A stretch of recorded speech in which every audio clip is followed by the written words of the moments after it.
Hey, this is James Ortolani with Wilflex Inks. Tyler Dummett with Workhorse Products. Dave with Dick Clark Associates. Alan Howe with Sadi Chem. You're listening to the Two Regular Guys podcast. Hosted by Aaron Montgomery and Terry Combs. Welcome to the show.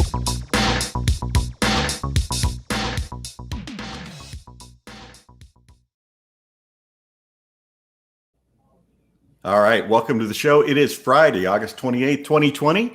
I'm Terry Combs, and you can find me at terrycombs.com. And I'm Aaron Montgomery, and you can find me over at oursuccessgroup.com.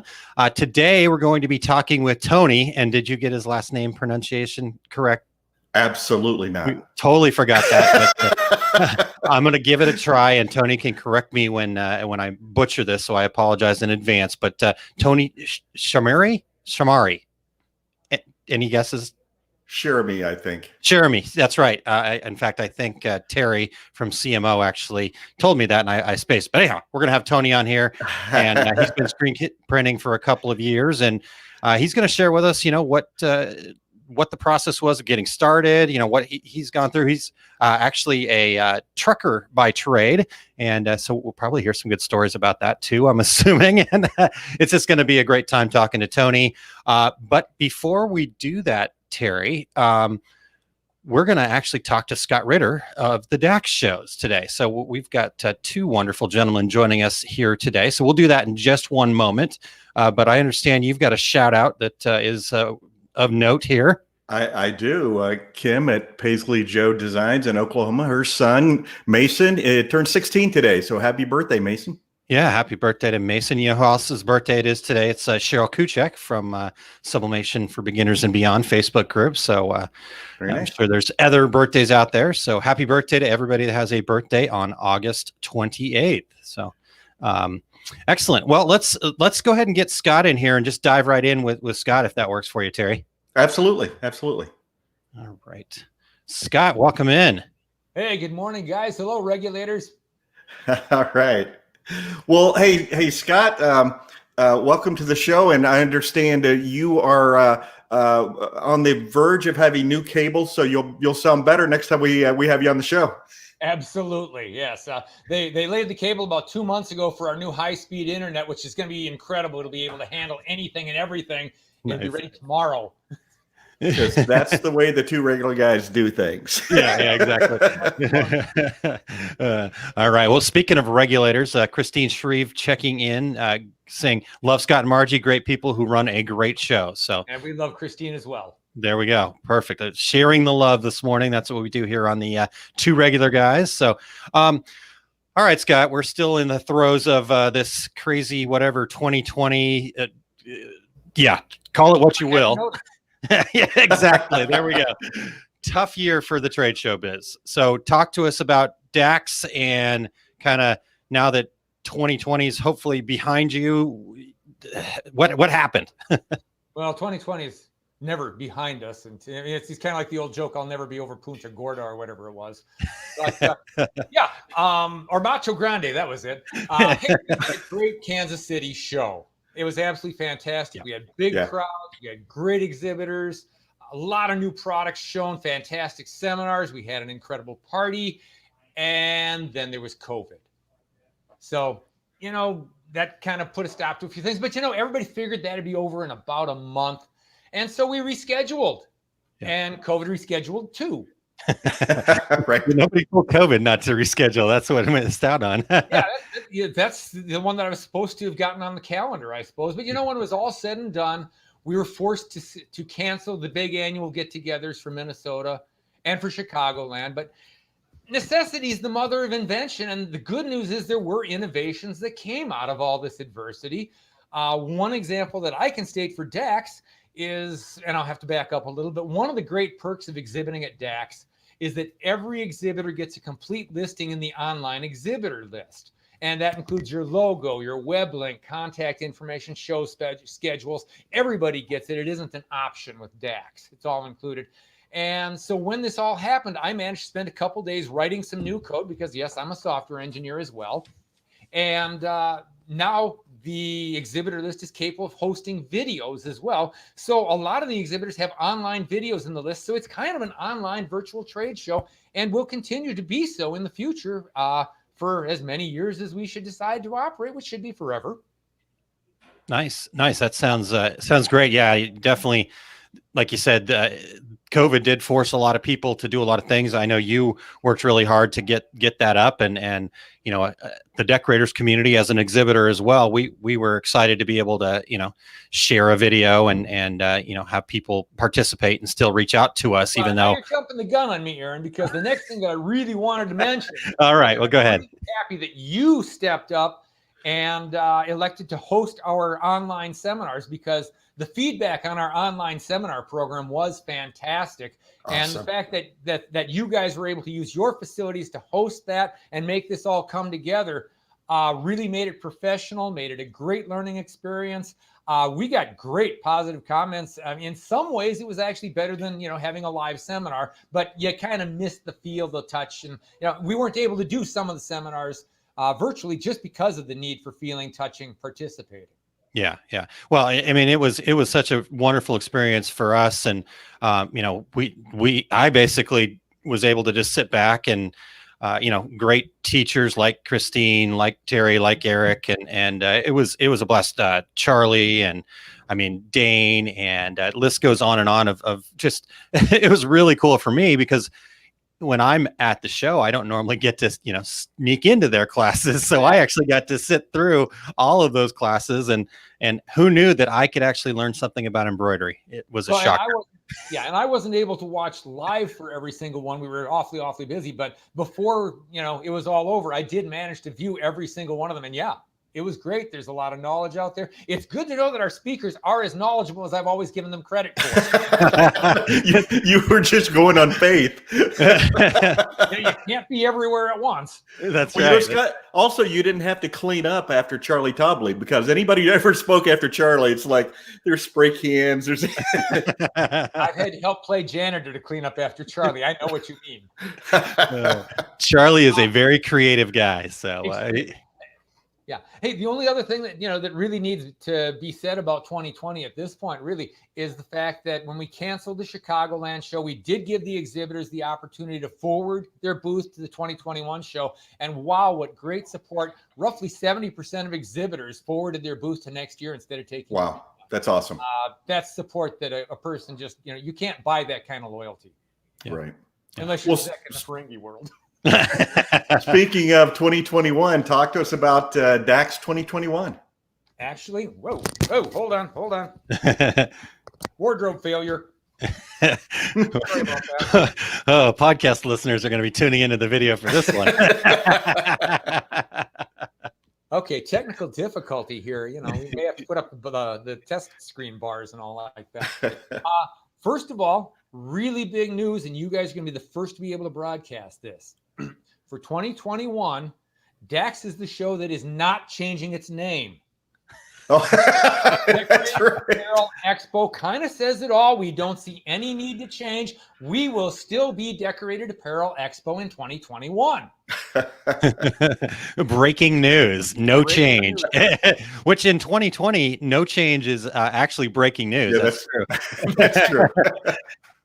Okay, well, you asked about 2021, and realistically, this is an industry where we need to see, feel, and touch things in person, and we need to interact together. I mean, this is an industry that's artistic and creative. We need that, and it's what the shows facilitate for our industry. And that need hasn't gone anywhere just because of the quarantine. It's actually created an enormous vacuum in our industry, we feel. And, in 2020, because of that, we actually saw an enormous increase in the number of attendee registrations that came in from outside of our normal market area. That headphone is something. There we go. It might stay. My ears are too small for these things. Yeah. And that's, you were telling us, leading up into Chicago when it was still on the table that, that people were registering from way outside the normal area. And again, I think that goes to what your point there, that there is that need to, get on touch. Terry, you were telling, I don't know if this is last week or not, you were telling a story about somebody was asking you, where can I go see this at a show? Yeah, Yep. exactly. And I'm like, nowhere. There's not till March. So Yeah, yeah. But we equated that with an enormous need of people who were looking for suppliers, equipment. And realistically, one of the first conclusions we've come to is that the very first show in this industry that comes to fruition, whoever it is going to be an enormously successful show. And as a matter of fact, we've also come to the conclusion that every show that comes to fruition next year certainly has the ability to be enormously successful and bring in, record crowds, et cetera. And for the same reason, because the pent up potential to, get new products, get new equipment, et cetera, is there, and it's pent up throughout the entire nation. I mean, just like take a look at the bars and stuff like that. People are flocking to them despite the fact they know the danger, just because the frustration is there and they have to get out and they have to get some normalcy in their lives. Yeah. right. Yeah. 100% agree. So Scott, for 2021, I know we're still, got a ways to go before that happens, but everything, what's the plan currently? Well, I'm glad you asked, because managerially, 2021 is going to be our toughest year ever in business. A lot of people don't know my entire history. I mean, I've been screen printing since the mid 1970s myself, and I was on the board of directors for SGIA in 2001. And so I was one of the 11 or 12 people who had to make the decision to pull the plug on the biggest event in the industry that year and cancel, the show. And, that was a real tragedy for SGIA, because, that is the biggest part of the revenue stream to begin with. And to say, hey, we're going to cancel this because there's no way for anybody to get there, that took a real toll on us. And one of the things that meant that we incorporated into DAX is, in our planning, we knew that we had to be ready for the fact that at some point, at least a show in our history would be canceled. Yeah. And who'd have ever thought that we'd be looking at, canceling an entire year, maybe even, I don't know that we'll cancel 2. I think we're going to be online at least by the Chicago show next year, and Minnesota. We know that we've renegotiated our contract in Minnesota. We can hold an adjusted show that'd be smaller. We can renegotiate the contract basically to make it accessible in a smaller format if we decide to. Okay. So that's really neat. But the most important thing for everybody to look at is that once a vaccine is available, and obviously the administration is currently pushing very hard for that, because that's part of Trump's plan for re-election, is that if he's got a vaccine out there, he's got a better chance. And we'd all love to see that vaccine come around, but it's not going to instantly be the magic bullet that brings us back to normal.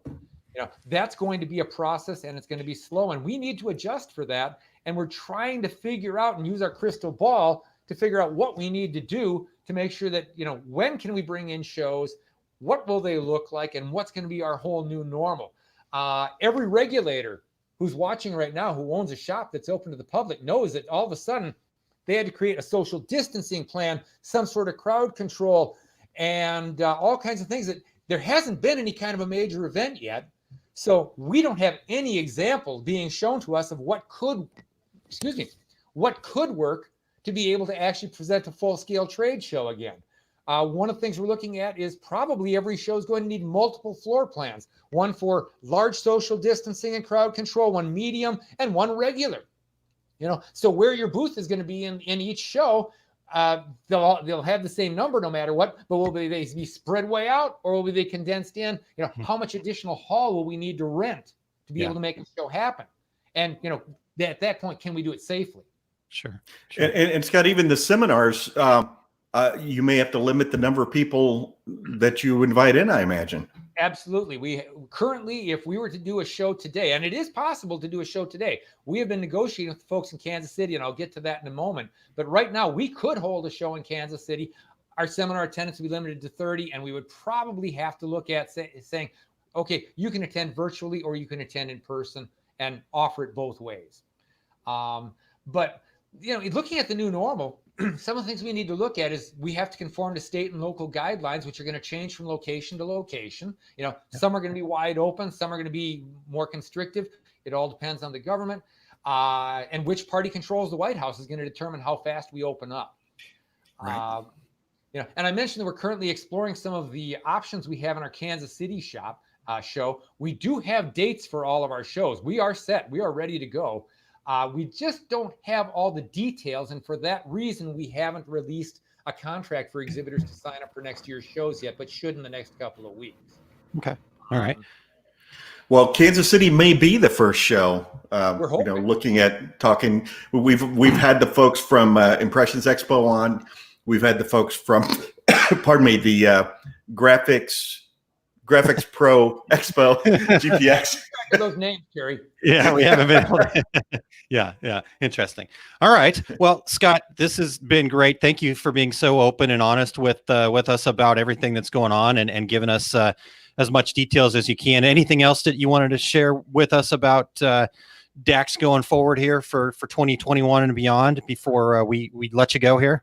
I was hoping you'd give me a couple more minutes because I have two things I want to real quickly mention. Sure. Absolutely, please. Yeah, I mean, on paper, DAX is a business just like any other. But, realistically, DAX is a partnership between us, the exhibitors, and the attendees. It's kind of the proverbial three-legged stool. And, technically, yes, we could hold the Kansas City show tomorrow, and we'd be able to make it work with the state and local guidelines, and it would probably be wildly successful as far as sales made at the event. But, with the wide social distance and stuff, it wouldn't feel like a success because part of that feel is the crowds and stuff like that. So we got a lot to work with here that we need to work on yet. And money, isn't the sole motivator for any business. Once again, I'm going to be playing with these silly things. But quality of work is very, very important to us, and making sure that we satisfy and serve the industry well is our most important concern. Before I go, I have a question I want to ask all the regulators to help us out, though. Aaron and Terry, you guys had a guest about 2 months ago, and he suggested that in the future, the industry would probably have just 4 huge shows and nothing more. And first of all, I want to say DAX is not going anywhere, so that's not going to be the future. But I owned my first screen printing and embroidery shop in the early 1980s. And the very first show I went to at the time, and there were only 4 shows in the industry, I think, at that time, we went there to buy an embroidery machine, and nobody would even talk to us about an embroidery machine because we weren't in their territory. We came away with some new ideas, but we failed as far as our objective going to that show. We didn't get what we want. So I want to ask everybody who has an opinion on this to comment, and I'll stick around and read all the comments, obviously. But have you ever felt lost or not included at a show? Or did you go to an event and you didn't get what you needed? Our goal is to make sure that never happens at a DAX show. And if you can provide suggestions to us, or even just comments on what happened to you, I would love to read those, and I would be very appreciative because that helps. Thanks. There you go. All right, regulators. Awesome. Yeah, definitely. Regulators, you have your assignment, so get to it. And who knew there was going to be a quiz? Yeah, exactly. Scott, if somebody just wants to reach out to you directly, how can they find you? Where do they find more information about DAX? Well, there's a contact form at the DAX website, which is www.daxshow.com. Yep, just like that on the screen. There we go. Boom, just like that. Yep. Or you know what? We answer the phone, 218-326-0890. Call and talk to Margie or I. We talk to attendees and vendors all the time, and we love it, especially in this quarantine situation. We'll gab for hours. I love it. Awesome. Cool. Well, Scott, thank you so much. Yep, there you go. Yeah, better go get that phone. And again, regulators, you have your assignment, so start giving Scott some feedback. And Scott, we'll look forward to talking to you again soon. As you have more details, please feel free to reach out, and we'd love to have you back on the show. Absolutely. And don't forget, I've been screen printing and embroidering, since the mid 1970s. And I used to write the managerial column for almost every magazine in the industry. I worked for 3 magazines that don't even exist anymore: Screenplay Magazine, The Press, and there was an Embroidery Business News, I think it was called. I only did one for them, as I recall. But there's a lot of stuff that if you guys want to talk to me, I'm here. That's awesome. That's awesome. We appreciate it.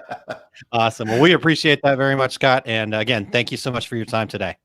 Oh, thank you so much, guys. It was great talking with everybody. Fantastic. See you later, Scott. See ya. Cool. Terry, that was great. Always good to, get updated. Again, we've been really blessed to get, most all of the show folks on here. And they're all out to make the industry better. Scott said it directly there that it's not about the money or any of that stuff. It's about doing their part and supporting the partnership that they have with the exhibitors and the attendees. So, Aaron, and no one does it better than Scott and Margie. They put on a great event. And what I'm going to shoot, I should have asked when he was on, 22 years, something like that. I think so. 25. Wow. Oh, wow. No. Well, we'll get the exact number. He's kind of here. Hold on, Scott. Sorry, how many years? That's okay. Yeah, actually, 2022 will be our 25th anniversary. So yeah. Wow. Sweet. Okay, there we go. I just wanted to make sure we got it right. Thanks, Scott. All right. Eric, I'm done pushing buttons. I'm sorry. All right, cool. Well, again, regulators, we got to do our part. Exhibitors, attendees, we got to do our part and of the partnership and make sure that we're giving feedback, talking about what where you ever feel like you were excluded. Todd says never at a DAX show, sometimes at others. He's felt that way. And Christine earlier had said, and I missed it. Let me go back and find it. And I missed that one. There. No, there you go. Thank you. The DAX show always treats their exhibitors well. I'm not surprised exhibitors simply forwarded their booths to 2021. So they feed us, everyone. They feed all of us working at the show. Yeah, exactly. Easiest way to a decorator's heart. Give us food. Some beer and chicken wings always works well for the two regular guys. So, exactly. All right, Terry, we've got to get to Tony here. We're going to have a great conversation with Tony coming up, but let's hit a couple of news items and then we will get Tony in here. Sure. The first one I have is Printing United Alliance has announced their 2020 Student Scholarship Award recipients.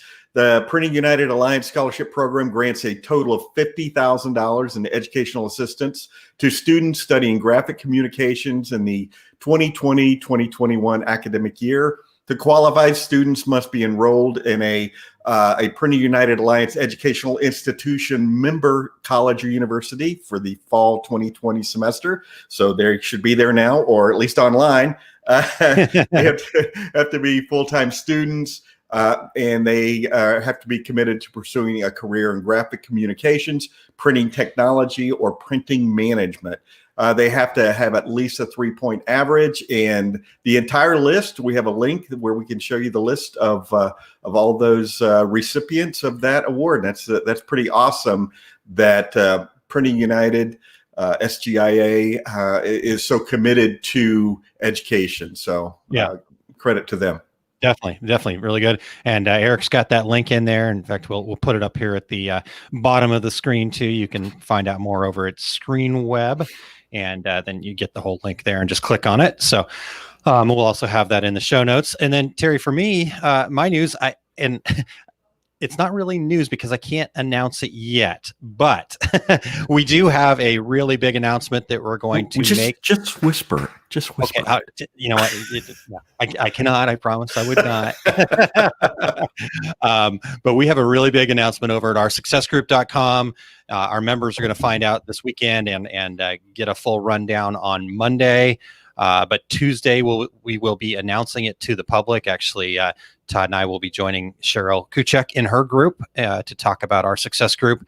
And then Todd has Tuesdays with Todd, where he will be sharing it for the first time ever. So just make sure you get over to oursuccessgroup.com. You can sign up for more information over there and be ready to hear the big announcement. We're ready with the next phase of our success group, and we're pretty excited about it. So awesome. I can't tell you anymore, Terry. I'm sorry.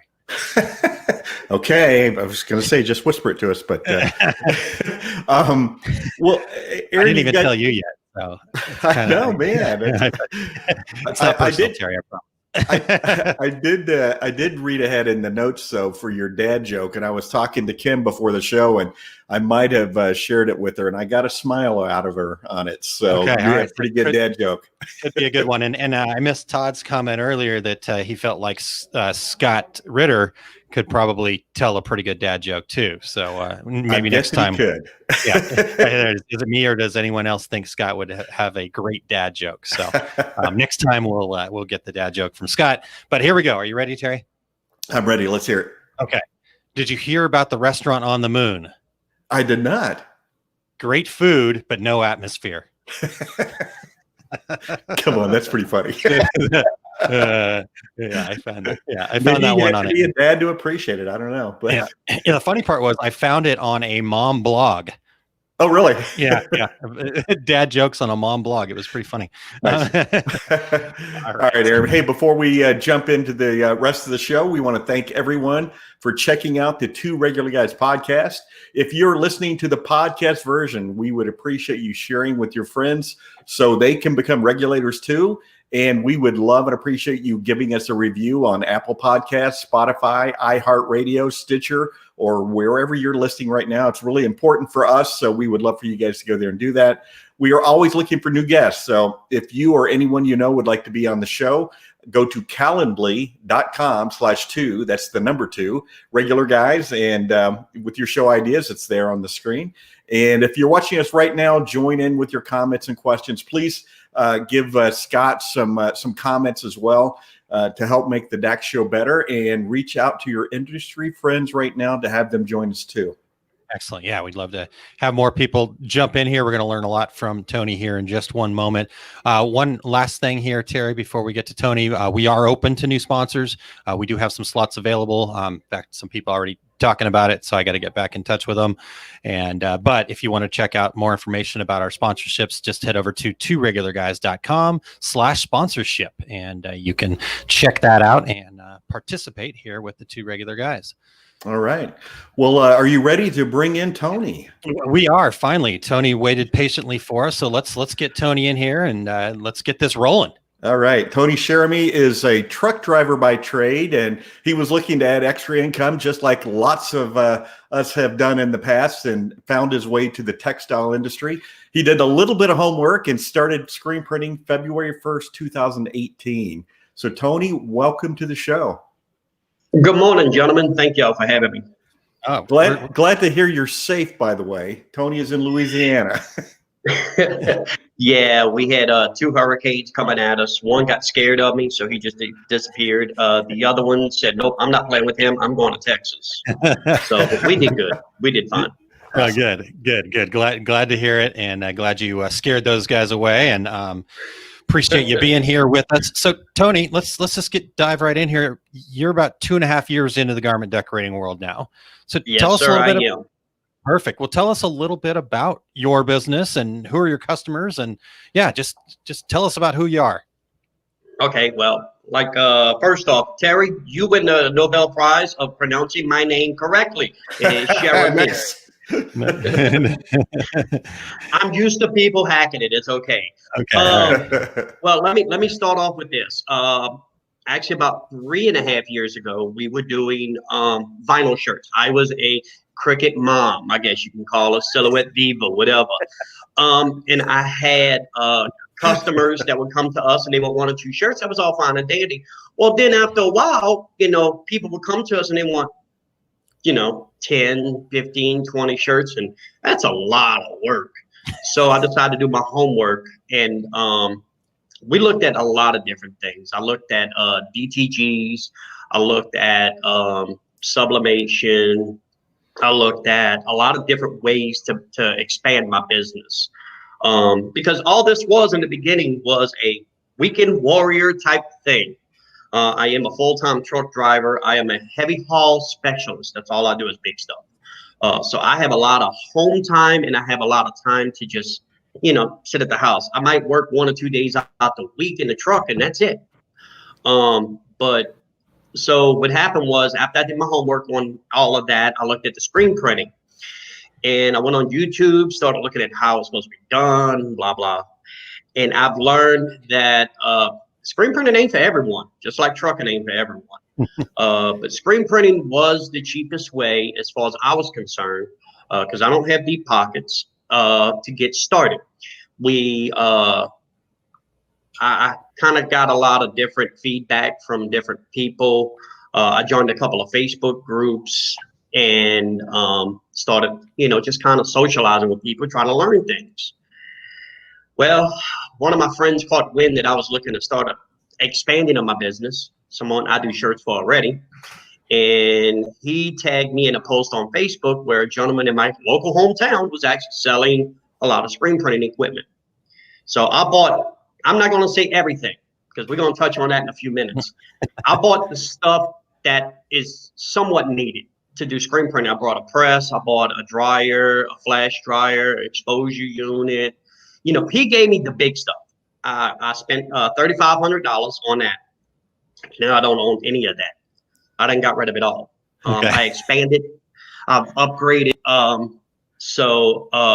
yeah, that's pretty much what happened with me. This was actually supposed to be just a weekend thing, and now it's turned into a full-blown business. I'm doing very well. The trucking industry that I'm in the oil-field trucking industry. So I do have oil-field companies that I actually print shirts for, and including the company that I work for. And then I also do, believe it or not, when I first started this business, we had about eight other garment printers in town. Now we only have like 4. I'm doing the printing for the other ones. I do contract printing now, which I find in the beginning, I was like, ain't no way I'm going to make money doing contract printing. But I find that I actually make more money doing contract printing, less headaches sometimes. Sometimes. Totally. Sometimes. Yeah, totally. All right. Well, real quick here, we've got a couple of regulators checking in. Todd says 20 seconds in, and I already love Tony. So good stuff there. Appreciate that, Todd. And Scott Ritter says, go Tony. And we've got Nancy checking in saying Tony Tone is in the house. So yeah, that's my little thing. I got a Facebook group called Print Mafia. And basically what it is just learning how to print. Now, I always tell people I am no pro at this. I'm still learning on a daily basis. And I also stress to people, what works for me may not work for you, and what works for you may not work for me. Everybody is different. It's always trial and error. But when I'm on, when I do my lives, because I do a lot of lives on Facebook, that's one of my things. Like, good morning, everybody. It's Tony Tone in the house. And, I have quite a few followers on there. And basically, I've actually had people ring my phone at 1 a.m. Hey, man, I'm in a jam. Can you help me? I'm in bed. I'm like, yep, roll out of bed, come in the shop, fire up the computer if he needs artwork help, or we do video chatting a lot. I try to help people. And the reason why I do that, I'll explain it to y'all like this. When I first started this, I got on a few pages, and one of the page, I'm not bashing anybody, I'm not even going to announce the name, but one of the pages had some guys in it that just wasn't as friendly as I would like. Okay. They would, they wouldn't say, no, man, you're doing it wrong. Why don't you try this? No, they were, no, man, you're stupid and you'll never make it in this industry. Well, guess what, buddy?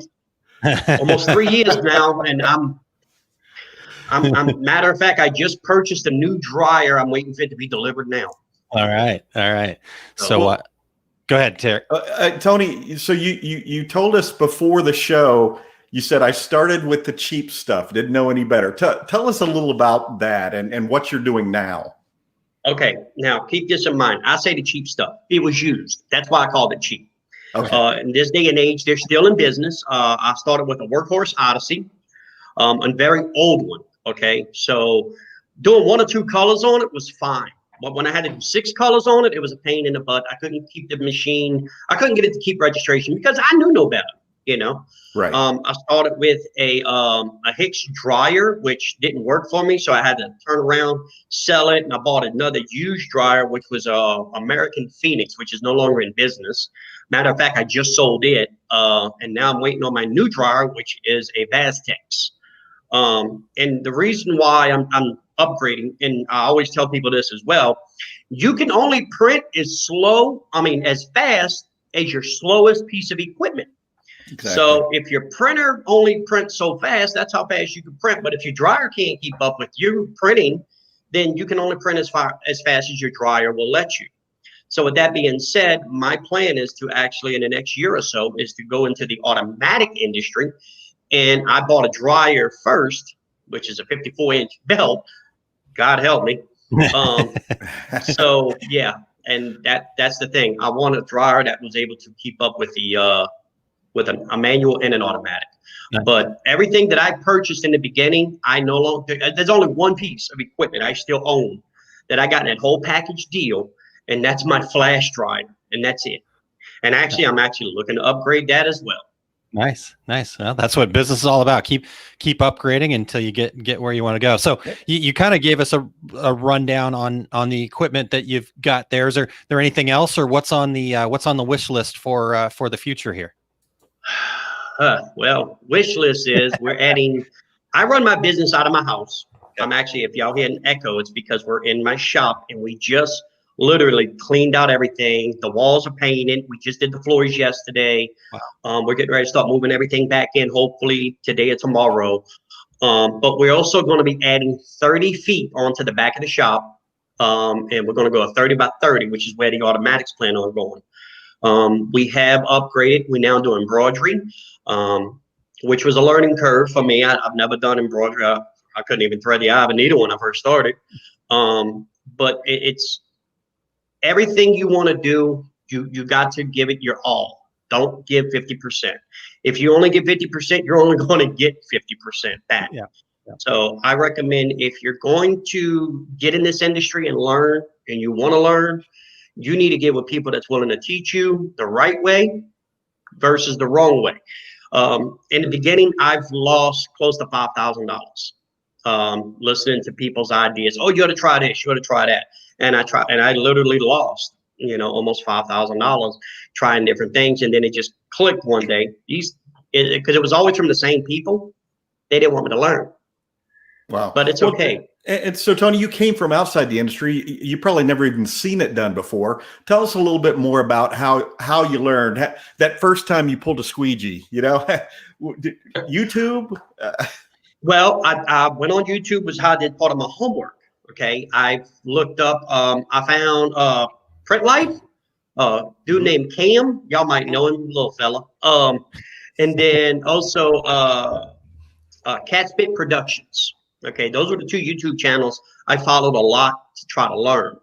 And then once I got started, I got to meet a lot of new people, awesome people, like Miss Terry Saunders and Pete Jr. Pete is up in New York. I like Pete. Pete's an awesome guy. Pete's a good friend of the show. Yeah, and and the guy that I actually bought the equipment from, his name is Wilbert Dupre, and he came here and he helped me. Matter of fact, my very first job I ever printed, I printed on his press at his place. He still had a setup. And I told him, I said, look, I just need a little help. And he's like, come on, bring your stuff over here. So that's what I did. Cool. And still to this day, everybody I just mentioned still helps me in a way, Yeah. Yeah.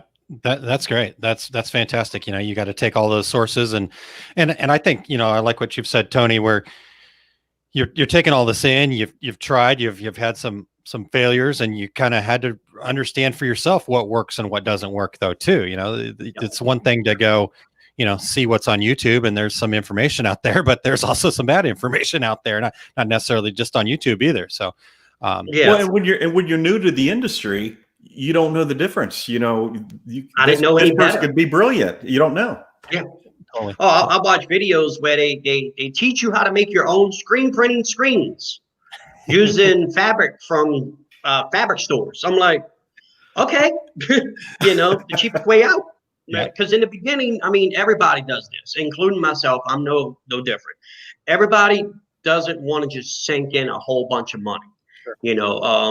People look for the cheapest outs, and that's exactly what I did in the beginning. And I found very fast that the cheapest out is you're going to print what your equipment will allow you to print. If you have cheap equipment and you don't know what you're doing, you're going to print trash. I better knock on wood here.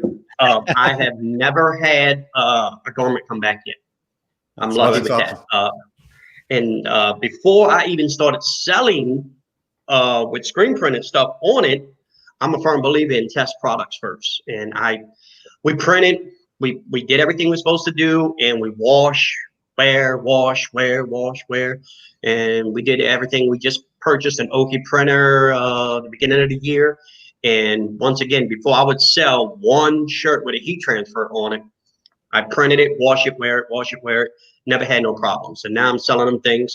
Be honest with you, that is my new niche right now with that because of the masks. Nice. Wonderful. That's cool. All right. So Mike mentioned earlier, and I missed it earlier, but I thought this was kind of interesting. Tony, since you're in the oil and gas industry, said if you're in the oil and gas and you don't have a second source of income, you haven't been in oil and gas long enough. So I don't know if you agree with that or not. Apparently you do. So. Well, a lot of times when I do my shows too, I'm on different pages. Okay, I'm on Print Life and I'm on Q&A. There's actually a couple of different Q&A pages on Facebook. And what I do is I take a lot of those. I see people ask questions. And if you're new to this industry, the only dumb question you can ask is the one you don't ask. Yes, we do see the same questions pop up over and over again. It's not really a stupid thing to ask the question because as those questions get asked, they move further and further down the list and you don't want to have to go dig for them. So you just ask the question and it's okay. People like me, I'm here to help. I don't care. I've actually had a guy by the name of Tyler White, who is up in Mississippi, not that far from me, about a 3-hour drive. He actually came down here, spent that entire Sunday in my shop. We printed 5 jobs. We printed 5 jobs for him. And I showed him because he's still learning. He bought the equipment, but he's learning and he didn't know the proper ways and all that. So I brought him down to my shop and we spent the entire Sunday printing his work. And, we did everything. And he was like, oh, my God, I love it. Matter of fact, he loved it so much. He instantly bought the press that I have, which is an Antec Legend. And he's doing pretty good up there. From what I hear, he done hired 2 guys. I'm still trying to figure that one out because I'm still working, just me and my girl. So, yeah. I hire a kid every once in a while. That's my little trick right there. I hire a kid to come and do my screens, cleaning them, because I don't know why everybody don't want to clean. That's funny. When I do my screen printing classes, I always tell people the very first employee you ever hire is going to be cleaning screens because nobody likes doing it. Nope. I have my son. I pay him $1 a screen to clean them. But there's a catch to it because in the beginning he was doing great, but he would start missing screens after a while. So what I did was an extra incentive. Now I pay him $1 a screen, but if he messes up on a screen, he owes me $2. So guess how many screens he messes up on now? I'm going to say none. He made sure. That's awesome. I love it. Well, Tony, tell us, what would you have done differently starting your business? Honestly and truthfully, I love the road that I've been on. It's trial and error. I really love the fact of I don't think I'd have done anything differently. I really don't. It's been a joyful ride for me. I do stuff at churches. I do not churches chicken. Church. I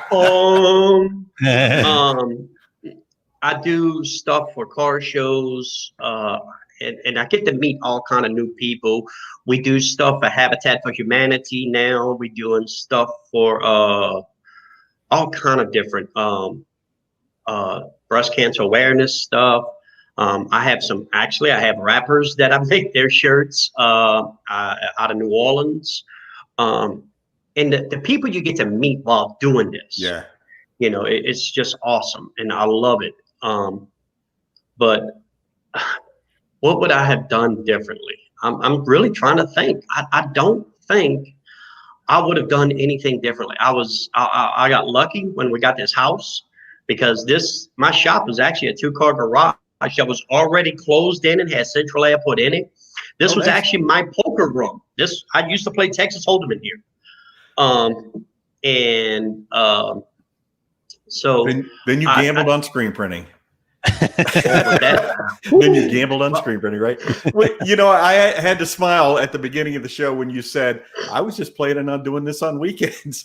I always tell people in my classes and seminars, now, if you're not in the business yet, here's your last chance to walk away, because once you're in, you never leave. Because in the end, once you're in, you're in. Exactly. Because in the end, it's like any other business, you know, you have to deal with all kinds of issues like every business, but you're creating something. And it's always so cool to do that shirt and go, man, that's awesome. There's not a lot of business you can be in where any day of the week you can say, man, that's awesome. You know? So, well, let me tell you a little story about that. I'm a firm believer. Whenever I see my shirts, my chest goes boom. When I see them around town, I get excited. I made that, you know, it feels good. Well, one day I was at Walmart and I seen a lady who was wearing a shirt that I made for a restaurant. She was a waitress there. And I walked up to her, I said, hey, how you doing? She goes, hey, you know, and she knew who I was. She knew I made the shirt, but her husband didn't. And so he wasn't even around at the time. He was walking down one of the aisles. I said, well, how's the shirt holding up? She goes, oh, I love it. I said, well, turn around. Let me check out the back of it. So I'm looking at the back of the shirt when her husband walks up and he's like, can I help you? And I'm like, no, dude, I'm just checking out her backside. Wrong words. So he kind of got a little upset. And then she's like, no, baby, he's checking out the shirt. He's the guy that makes our shirts. Oh, well. Now I get to make his shirts. That's awesome. Yeah, That's one way to get it. It's a trip. Yeah. I was watching a college basketball game on TV one time when I first started screen printing, and they zoom in on this guy in the stands wearing one of my shirts, and I'm like, hey, there's no one in the room. Mm-hmm. That split second, there's my shirt. It's on TV. Yep. Today you would have paused it, Terry, and then taken a picture and posted it on Facebook, right? Yeah, when I started screen printing, that really wasn't an option. Once it was gone, it was gone. Yeah, but a couple of things I want to touch on here with y'all, if you don't mind. Sure. For the new people, okay, don't get caught up in the hype. I see this a lot on Facebook. I see this in the marketplace. I have everything you need to start your screen printing business. I've never seen one person yet have everything you need. Now, there's companies out there. If you want to spend the money, I do. There is companies. Ryanette has a full package deal. Yes, they have everything you need to start. From start to finished production to finished product, they have everything you need in a package deal. Okay. But I've seen people, I got everything you need to start a screen printing business. And when you start looking at it, well, people that don't know, I didn't know, you know, because there is so much more that you will need. Let me see where I can start. You need a computer, a good one. You need the software. You need a good printer that can print films dark enough for you to actually burn images onto the screen. There's so much more involved. When people post on Facebook, and it just really aggravates me because I know somewhere along the line they're going to take advantage of somebody because they automatically don't know and they believe, well, this is everything I need. And because I've seen it, I've had a friend contact me, man, I just bought out everything from this guy on Facebook, and I just shake my head and I'm like, dude, what do you have? Well, he bought a press, he bought a flash dryer, he bought a small little bitty, dryer, and he bought a exposure unit, and the exposure unit he bought was a homemade unit, wasn't even good. So, and then he's like, yeah, so what do I do now? How can I start? I said, well, you need to go buy this.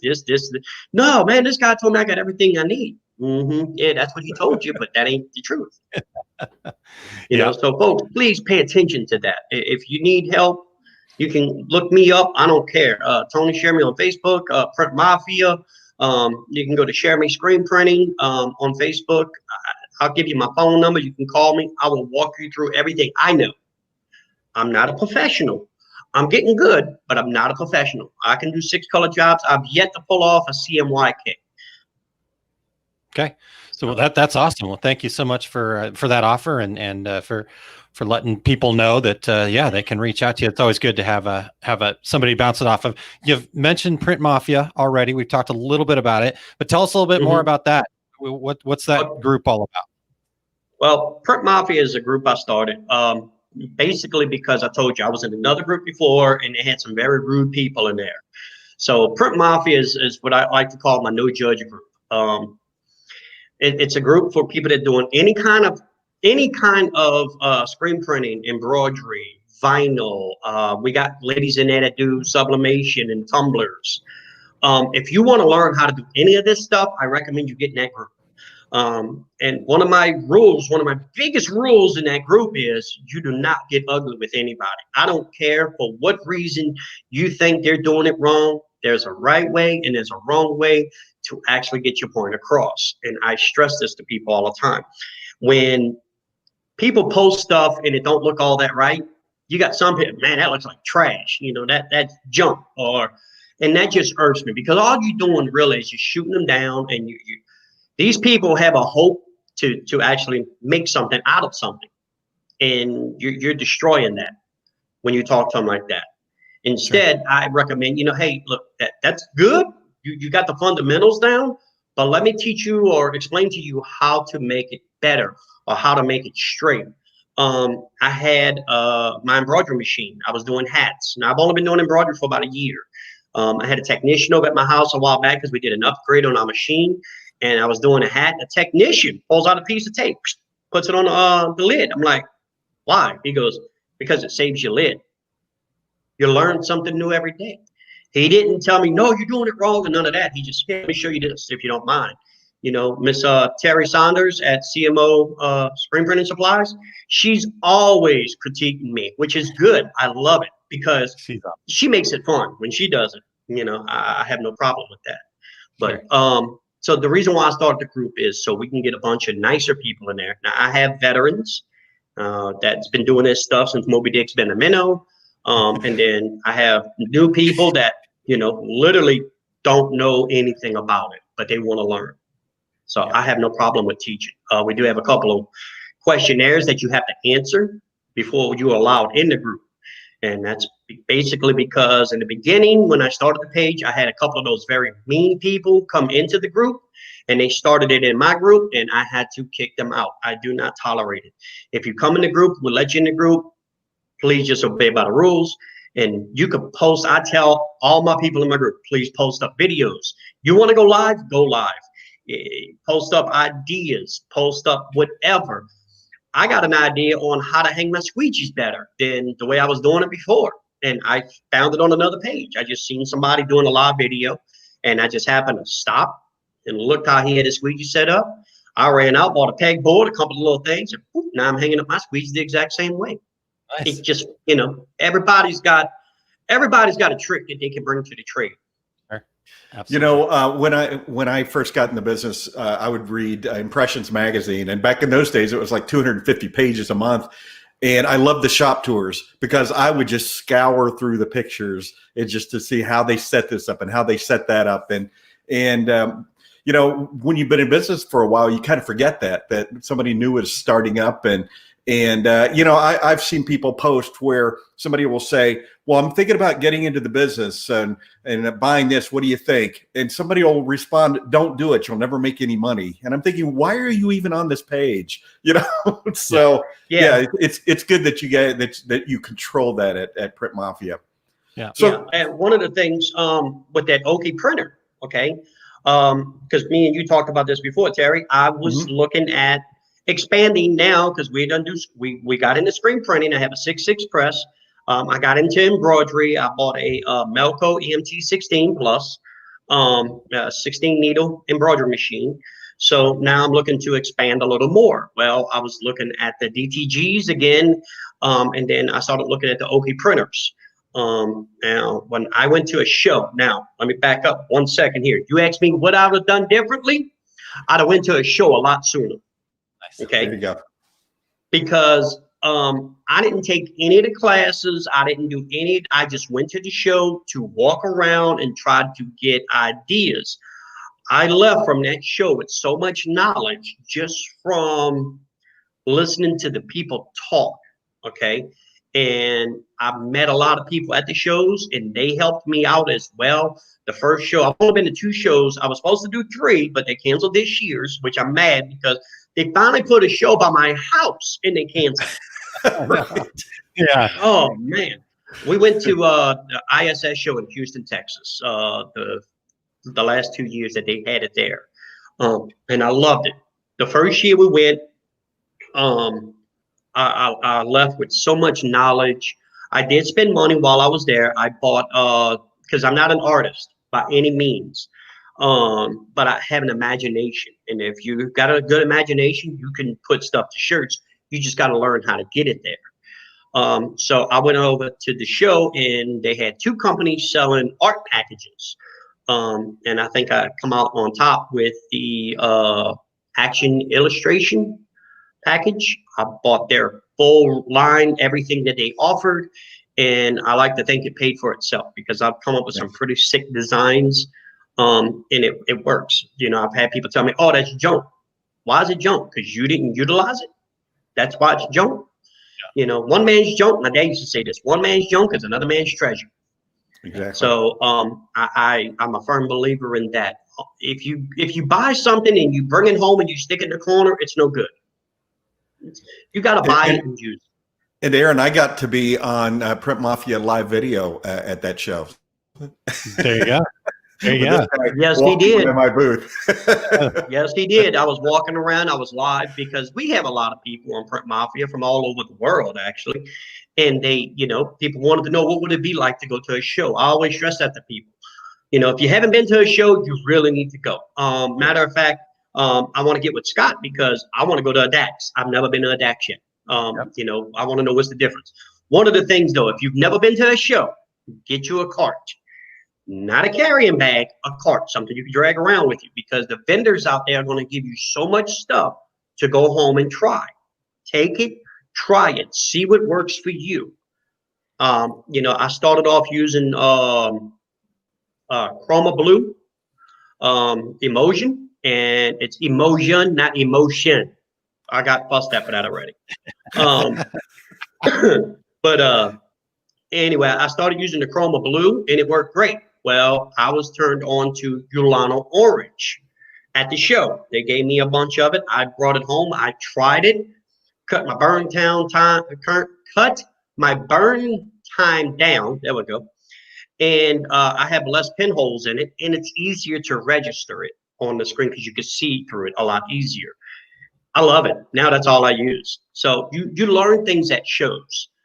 You meet salespeople at shows. I've met the lady, my sales rep for outdoor caps while I was there. And she's like, oh, yeah, I know you. And I'm like, you do? And she's like, yeah, I've seen you on Facebook and you buy from us. I'm like, yes, ma'am, I do. She said, well, look, when you leave from here to see Sunday, when the show's over with, come back. I'm going to give you this hat rack. Okay. Cool. So she gave me a hat rack. I still got it. I put it up in my shop, and we do embroidery on hats. So it works out great. Fantastic. So, yeah, there's so much to learn. And look, I'm going to tell you right now, if you're anything like me, I'm a truck driver. I invent curse words. I've invented so many words in this doggone room, and it ain't even funny trying to learn how to do things. If you haven't printed on a pallet without a garment, you ain't learning. I've done it a couple of times. I'm quite sure both of y'all have. And you know, it's going to be trial and error. Don't get frustrated. You have any questions, once again, you can go on Print Mafia, post it up. I promise you, somebody will respond. I will respond for sure. And I've actually, that's why we had to paint the walls, because I put holes in the walls. I throw stuff. I get mad. I get frustrated. And it's just, you know what? It's a trip. I've actually, I was trying to do artwork when I first started. I didn't know how to do separation. I knew nothing about AccuRip, which is a RIP software. I knew nothing about that when I first started. No one told me anything about AccuRip. So what am I doing? I'm doing, this here's a 6 color job. Okay. I'm going to print my own shirts. I sat there for an entire day trying to figure out how to separate each color and put it on the film. it was a pain in the butt. And then finally, I was taking a shower one night, and it hit me while I was in the shower. Literally turned off the water soaking wet, came out, grabbed the computer, started working with it, went online, looked, found Accurate, bought it, put it on. Oh my God, that's the next best thing to sliced bread. Accurate made my job so much easier. Yeah. All right. Well, Tony, we definitely want to have you back on the show. This has really been a pleasure, a joy having you here. Tell our listeners how they can reach out to you. Well, if you want to reach out to me, you can email me at cscreenprinting@outlook.com. You can call me 985-688-8850. I don't care. You can go to, please go to Print Mafia. You can look up my YouTube channel, which I'm going to tell y'all right now is brand new. I only got 2 videos on it. I haven't really done anything yet as far as learning. I just went and explained to people what all you need. Yeah, and that's pretty much it. I mean, I don't have a whole lot of contact information, you know. They can call me if they want. And I'll be more than happy to teach you what I know. And I'm still learning. But what I do know is knowledge, and knowledge is power. So don't get frustrated. Don't give up. That's awesome. Tony, thank you so much. We really appreciate all the information, and we appreciate your mindset too. This has been great. It's been very refreshing to get that, you know, that learning mindset. In fact, Chris had said earlier, I've been in business for 30 years. You were so right. You never know when you can learn something new. So it's a great mindset to have, and we appreciate you reminding us of that. So, all right, sir. Well, you stay safe out there. Keep those hurricanes away from you. And we will talk to you soon, and we'll get you in contact with Scott here after the show. Yeah, please do. And, you know, once again, guys, thank y'all for having me. Thank the regulators. I really appreciate each and every one of y'all. I love tuning into the show. I learn stuff just tuning into the show sometimes. I learn things. Awesome. I'm always about learning. I like to learn new things myself, because believe me, when I get this automatic in, I'm going to need somebody to teach me how to operate this thing, because it's going to be the horse of a different color, you know, and that's just it. It's all going to be a trial and error once again. And, you know, there's so much you can do in this industry. And you know, my biggest thing right now is the masks. That's what's keeping us going right now. You and a lot of folks. So that's a great way to get out there and pivot and good stuff. All right, Tony, you have yourself a wonderful rest of your Friday, and have a great weekend. Yes, sir. And once again, I'm your boy, Tony Tone. Deuces. I'm out of here. All right. See you, Tony. Awesome. We got to work on that, Terry. We need a better, sign off. I know, man. This is way better than ours. Maybe he can teach us that. That would be good. Just the comments, Terry. We've got, Christine says, love Tony's attitude. He's definitely an asset to the industry, and great that he's teaching others. Terry says that Tony will respond at 2 a.m. He told the story about getting out of bed at 1 to help somebody out. So, and Cindy says, Tony, my oldest son lives in Greensburg, Louisiana. My grandchildren have your same accent. So that's awesome. All right, cool. All right, Terry. Awesome. Well, that was fun. Learned a lot. It was great. I especially, somebody fairly new to the industry. It's great to get that perspective. I had an employee one time, and I've told this on the show before, who walked into my office and said, I've been screen printing for 3.5 years. I know everything there is to know about screen printing. And I said, really? Because I've been in it for about 25 years, and I feel like I learn something new every day. She started to cry. So, of course, that was 15 years ago. So. Wow. Yeah. That's it. I mean, and that's, I guess the other part about that, Terry, is that, you're somebody new getting into it. He said, as he mentioned, don't get frustrated. Don't give up. I mean, think in only 2.5 years, look how far he's been able to come. Awesome. Fantastic. Now he's teaching stuff. I always talk to people about this whole, this is one of the big things that we talk about in our success group in OSG, is that ability to teach somebody actually helps you more than anything, because it allows you to really think through the process. You have to be able to explain it, and you have to, and it makes you look at, what things maybe could I do a little bit better? So So, thinking about teaching your craft to somebody else is no matter how long you've been in it, I think is a worthwhile endeavor. So, all right. Well, let's see here what we got coming up, and then we can close out the show. Does that work for you, Terry? That works for me. All right. Well, I'll jump in here because I copied mine to the top last week and I forgot to move it back. But tomorrow, I've got Small Business Saturdays happening at 8 a.m. as usual, 8 a.m. Central Time. For those of you that operate from the center of the time universe here. Sorry about that, everybody. That's not Central Time, but it's our inside joke now. But Small Business Saturday is happening tomorrow morning at 8 a.m. Central. I'm going to be talking to Cheryl Kuchek. Happy birthday to Cheryl today. Maybe I'll even sing happy birthday to her tomorrow. We'll see how that goes. Awesome. Yeah. So happy birthday, Cheryl. Skip that part.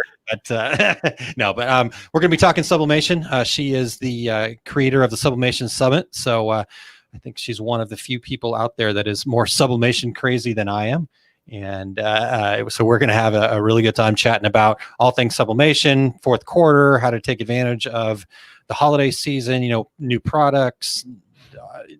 It'll be great. So we're going to have a lot of fun doing that. You can check that out over at liveosg.com, which will get you to our YouTube page, or over at our Facebook page at facebook.com/Our Success Group Pro. And then the other announcement that I've got there for our success group is this is the final weekend to get our current low members pricing that we've been offering for some time here. The prices are going to go up on September 1st. So basically, once you become an OSG member, you get to keep that same member price for the lifetime of your membership. Even when our prices go up, yours do not. So now is the time to become a member. We're getting ready to kick off a 5 keys of marketing starting next Wednesday, which is going to give you, actually, at the end of it, you'll have a 12-week program that'll help you just really crush the fourth quarter here. And so we're really looking forward to that. So become a member to be part of that. And you can check that out over at oursuccessgroup.com/memberships. And as I mentioned, stay tuned over there. We've got a big announcement coming on Monday as well. Not just the price increase. So let's see here. Let's Eric. I'll share Eric this time, Terry, if that's all right. Sure. So he's got his program happening at 2:30 Mountain Time, 3:30 Central Time for the rest of us. But sorry, I'll stop doing that someday. But, join Eric on his show at 2:30 Mountain Time. It's called The Take Up, and today it's all about adding value. So catch him at facebook.com/Eric Campbell. That's ERICH.Campbell. And you can check that out over there. Also, we've got Demystifying Next Level Digitizing webinar. It's still up as a recorded form, so you can learn all about better running, bolder, more beautiful embroidery with a faster cycle from concept to completion. It's a really great program. As I'd mentioned, I've actually learned something about embroidery, and I never thought that day would happen. And not only was Eric's DAX seminar really good, this one was fantastic. Again, I knew nothing about embroidery, and I learned something. So even the beginners can get something out of it. But bit.ly, bit.ly/EricDD is where you'll find that information. Again, that's bit.ly, bit.ly/EricDD. And one last time, it's Eric with an H. And we'll just leave it at that. You rich. I couldn't leave it alone. That's his rapper name. That is his rapper name. Speaking of rappers, Scott had made a comment earlier when Tony was talking about printing for the rappers out of New Orleans that maybe Tony could print Eric's merch for him. His rapper name. Well, anyway. There it is. Terry, what about you? I know your big book of travels is a little lonely, but there's still some potential, right? I do still have on the schedule November 14th and 15th, the complete screen printing business course in Chicago at Atlas Screen Supply. Actually, not on my list here, but next Tuesday, Jay Bassell and I are going to be talking marketing for the end of the year, and that will be at an Equipment Zone webinar, and that will be next week at 1:00 Eastern time, so noon, Aaron, Central time. And here's the confidence I have in 2021. I have purchased a new big book of travel, ready to fill it up. So positive thinking. All right, good. I like that. That's good. Power of positive thinking. There's definitely something to be said about that, Terry. So, all right. Well, Terry, I think we've come to the close of another show. So we want to thank all of the regulators, and we'd like to thank everybody participating again. Want to thank Scott Ritter from the DAX show. Make sure that you are sharing your comments with him about what can be done to better improve the shows. That the DAX shows are coming up on their 25th year, which is fantastic. So please support all of our trade shows out there. But thanks very much to Scott for his time. We also want to thank Tony, and we really appreciate his great information that he shared. Make sure you go check out the Print Mafia group over there on Facebook. And so if you just search Print Mafia on Facebook, you should be able to find them. Get in there, join the group, answer the questions, and follow the rules, and you will learn a ton. So thanks very much to Tony. All right. We also want to thank our show producer, Eric Campbell. You can find Eric at erichcampbell.com. Erich Campbell. So ERICH. Sorry. Just too much giggles. All right. Well, Terry, next week, we're going to have our friend Keith Burwell. We got to spend some time with Keith out at ThreadX and get to know him a little bit. But Keith is with a company called Precision One Apparel out in California. And he's going to talk to us about starting and growing a family business. He and I actually started this conversation when we were looking for somebody to fill in on a last minute cancellation. And I said, you know what, that's actually a pretty good, just full show. So we're going to talk to him next week about the family business dynamic. So should be a great time talking to Keith next week, Terry. I think in our industry also, that's going to be it's very common in this industry to have a family type business. So that'll be great information to hear. So, but Aaron, we've come to the end. So until then, I'm Terry Combs. He's Aaron Montgomery. And we are the Two Regular Guys. Thank you for listening to Two Regular Guys. Check out our website at tworegularguys.com. That's the number 2, regularguys.com. You can also interact with us over at our Facebook page, facebook.com/tworegularguys, or send us a tweet, twitter.com/tworegularguys. And we have a YouTube page. You can find all that from our website, tworegularguys.com. Thanks for tuning in, and we look forward to spending some time with you again next week.